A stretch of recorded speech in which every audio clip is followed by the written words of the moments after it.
Cruța cealaltă unde ești, Ioane? În mașină vă aduc? Da.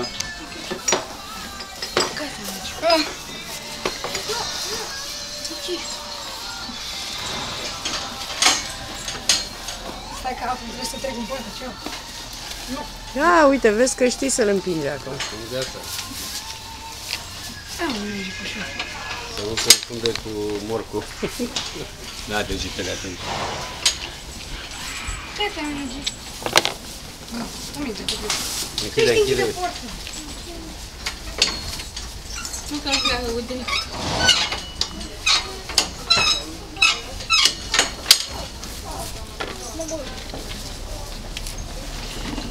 Merge. Merge. Merge. Țipă.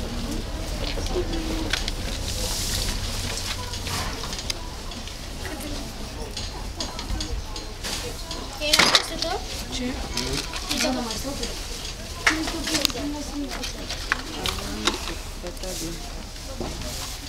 Tata, crezi că poți să mă urc pe ea? Nu poți.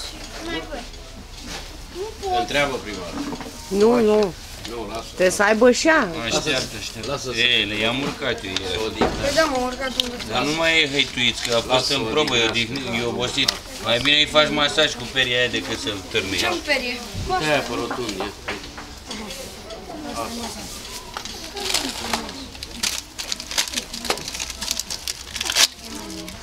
Era asta ca în joc.